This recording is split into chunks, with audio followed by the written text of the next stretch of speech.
It's becoming really weird now. It's strange. It's stupid.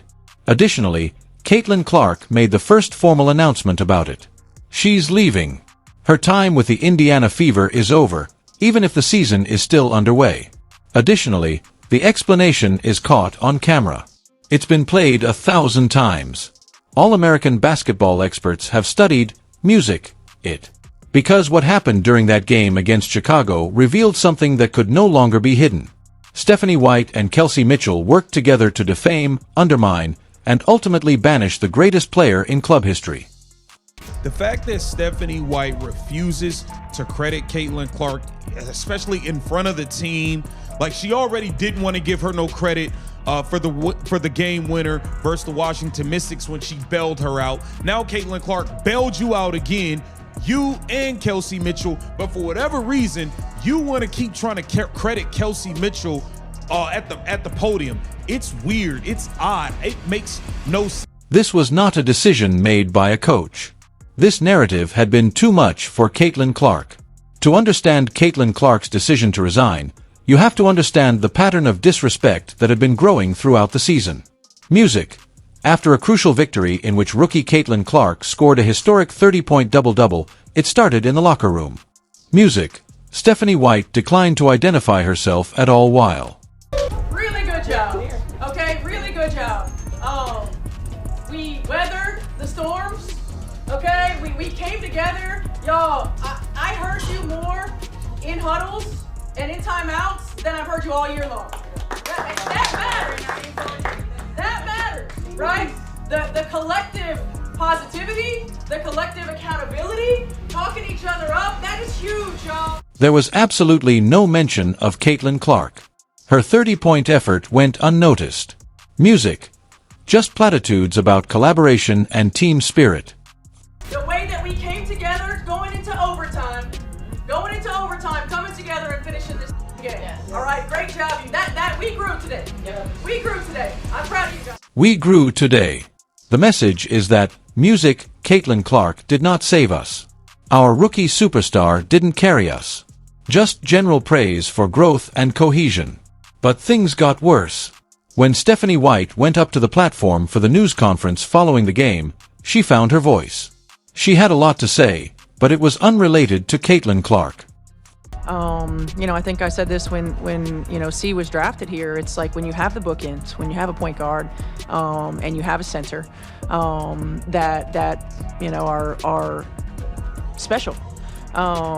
You can build a team around that, and certainly then you add in Kelsey, who had already been here, and she had a quiet 19. It was present. Music. The algorithm and formula that gave credit to all but Caitlin Clark. Music. She talked about having bookends, a center, and a point guard. That's Caitlin Clark and Aaliyah Boston. But she turned to look at Kelsey Mitchell. Kelsey Mitchell received a low score of 19. That story was what Stephanie White Music wanted to share. But Kelsey Mitchell had come dangerously close to costing them the game. The Fever were ahead 5 points when Kelsey made a terrible layup attempt in the final seconds. It was a needless, self-serving shot that might have cost them everything. Abandoned her leg. 3 was the new lead. As turmoil erupted, Stephanie White wanted to give herself credit for a composed 19. But Caitlin Clark didn't learn the underlying plot that Stephanie White and Kelsey Mitchell had plotted against her until the very end of the game. When everything was on the line and the score was tied in overtime, Stephanie White came up with a play. Bringing the ball to Caitlin Clark was the play's objective. It was a simple pick-and-roll tactic that had worked well all season, until Stephanie White changed it. Instead of carrying out the play as planned, White made the obvious decision to force the ball to Kelsey Mitchell instead of Caitlin Clark, who was 11 of 11 from the free throw line. It was known to Caitlin Clark. She was truthful. In confusion, she held up her hands. She had received one item and been promised another. He lied to her. She checked in the game as the same play. Same play as last time. I'm going to come off this screen, get 2 free throws. We're going to walk out of this gym, right? Okay, call a timeout. We get the ball at half. They lied to Caitlin Clark. And then Stephanie White has to explain herself after she almost cost them the game. They lied to Caitlin Clark about music. That is the critical moment. That's when everything broke. The ball was received by Kelsey Mitchell. Kelsey Mitchell dropped the pass. The asset was wasted. Prolonged overtime. Anarchy prevailed. As the camera moved to Caitlin Clark's face, everything became clear. She had completely lost faith in Stephanie White. Music, all hope. She was totally confident that this coach would help her. Look at Caitlin Clark, her hands up. What the heck happened? Kelsey Mitchell drops the pass. She knows they messed up. They try to get cute. Why would you do that? Why would you behave that way? Music, because Stephanie White and Kelsey Mitchell had made a decision. A decision declaring that credit is not awarded to Caitlin Clark. Caitlin Clark does not receive the final shot. Music, Caitlin Clark is not the hero. No matter how poorly she played, how self-serving her decisions were, or how close she was to losing the game, Kelsey Mitchell would always be a part of the narrative. Music. Because Stephanie White and Kelsey Mitchell understood a fundamental idea. Music. If Caitlin Clark kept setting records and being the sole contributor to victories, she would eventually realize that she didn't need any of them if she kept saving the franchise. Then she would leave. Music. Therefore, even though it was nonsensical from a basketball perspective, they planned to disparage her, minimize her role, and expose Kelsey Mitchell to the public. Caitlin Clark kept an eye on everything. She saw the trend. She knew the storyline. After scoring 30 points and grabbing 7 rebounds, Stephanie White refused to even say her name in the locker room. Stephanie White gave credit to Kelsey Mitchell for a game in which Kelsey had made a terrible shot that nearly cost them everything, rather than appreciating her efforts at the podium.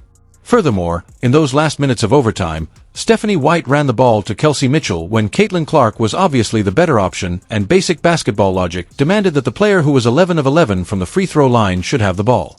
Additionally, Clark has lost all faith in Stephanie White and her play calling. Look at it. She lied to her. She checked in the game. It's the same play. Same play as last time. I'm going to come off this screen, get 2 free throws. We're going to walk out of this gym, right? Okay, call a timeout. We get the ball at half. They lied to Caitlin Clark. Caitlin Clark realized she was finished at that point. She was leaving as soon as her contract allowed because she realized this wasn't about developing her. Winning titles has nothing to do with this. This story revolved around a resentful veteran player and an insecure coach who found it difficult to accept that a 22-year-old rookie was now the team's face. Caitlin Clark, look at her face. She's lost all hope, all faith in Stephanie White. She said no. You know the play. Oh my gosh, I can't even believe this. And then it gets worse. Look at the play they drew up. Throw it off the backboard? Come on. Caitlin Clark has no idea what the heck just went on. This is crazy, man. Even less rational was the next drama they devised. Throw it off the backboard in overtime as Caitlin Clark becomes confused, lost, and disinterested in the plan. This was not a basketball contest. It was sabotage. The song became even more irritating because of this. The Real Numbers music was completely at odds with what Stephanie White was trying to promote. According to some estimates, Caitlin Clark ended with a double-double of 30 points, 32 points, and 7 rebounds. She was 11 of 11 from the free throw line. Music, the highest scorer was her. The play was written by her. She gave the Fever a chance to prevail. Kelsey Music. Mitchell quietly scored 19 points on 7 of 17 shots. They nearly lost the game due to her self-serving last-minute shot. She was a supporting player on a night when the best player in the league was taking control. Kelsey Mitchell was 7 of 17 for 19 points. Bro, she did. If this lady not scoring, she don't do nothing. She did have maybe this was a career high, 3 assists. I don't know. But like, you don't need to try to insert Kelsey Mitchell into every. It's not necessary to try to fit Kelsey Mitchell into every circumstance. But Stephanie White did it in a pathetic, desperate, and relentless way because if she acknowledged that Caitlin Clark was leading the team, that she made the difference, and that she was the reason they were winning, she would have to accept something different. She didn't know how to coach a famous person. She didn't know how to become exceptionally skilled. She was an insecure coach trying to maintain control over a player who had outgrown her. Today was the Clark Show with Aaliyah Boston. The 2-man game as it's supposed to be. as it's supposed to be. The Caitlin Clark, Aaliyah Boston two-man pick and roll show, non-stop, unstoppable. What are you talking about, Kelsey Mitchell? Today was the Clark Show. That's the reality. That was seen by all. Music, Caitlin Clark and Aaliyah Boston led the offense. They wrote the plays. Music, they scored the baskets. The game was won by them. But Stephanie White could not accept that. As a result, she wrote a narrative in which Kelsey Mitchell played a supporting part. Kelsey Mitchell's modest 19 on poor efficiency was somewhat similar to Caitlin Clark's stunning historic performance. At the game, Caitlin Clark had already made up her mind. She, Music, was leaving Indiana as quickly as she could.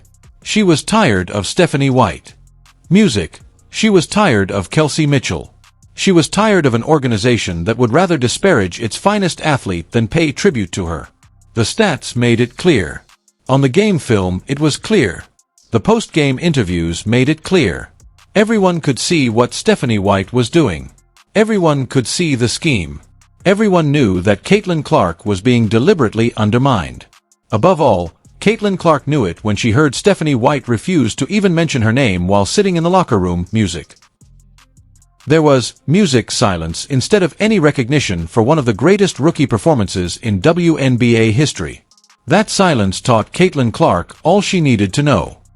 You didn't even mention her 30-point double-double. Didn't even mention it. Kelsey Mitchell was 7 of 17 for 19 points. Bro, if this lady not scoring, she don't do nothing. It is disgusting. That is precisely what it is. A head coach who refuses to acknowledge her superstar generation. An accomplished teammate feels resentful of her accomplishments. Music, an institution that values internal politics over winning titles. Caitlin Clark confirmed her decision that night. She would finish the season. She is a professional, after all. But at the end of this season, she had left. Music, Stephanie White and Kelsey Mitchell were unable to understand this. Caitlin Clark was not being ridiculed. They were undervaluing themselves. Music, the whole globe saw what happened during the game. Fans saw, Music, it. The media covered it. The media covered it. The basketball, Music, community understood it. Caitlin Clark was frequently made fun of by both her head coach and a teammate. And instead of allowing herself to be denigrated, she made a choice. Music, I'm leaving. And you want to try to credit Kelsey Mitchell. You want to try to credit Kelsey Mitchell. You want to get it to the podium after this lady damn near threw the game alongside you being a bonehead, and you want to credit Kelsey Mitchell. You don't want to give Caitlin Clark any credit. You don't want to credit. It's amazing how hypocritical she is. The contempt was evident. When Caitlin Clark saw the public records of the conspiracy, she made the only decision a famous person could make. Music. She refused to be denigrated by people who didn't deserve it. For the rest of this season and the whole off-season, the Indiana Fever organization will try to find out how they lost Caitlin Clark. Music. They will highlight injuries. They will associate Music with coaching decisions. But the truth is simple. Music. They allowed Stephanie White and Kelsey Mitchell to conspire against their most prized asset. They allowed her superstar credit to be denied by a head coach. They enabled a seasoned musician to be resentful of her accomplishments. They allowed the disdain to grow until it was undeniable. Music. When Caitlin Clark finally had enough and declared that she would be leaving as soon as this season ended, it was already too late. The damage was already done. A betrayal of trust occurred. The friendship could not be restored. The price of conspiracy. Music is that excellence is diminished rather than honored. After Caitlin Clark announced her departure that night in Chicago, the WNBA will never be the same. To ensure you don't miss anything, please leave a comment, subscribe, and turn on all alerts. Once you click the video on the screen, we'll see you in the next one.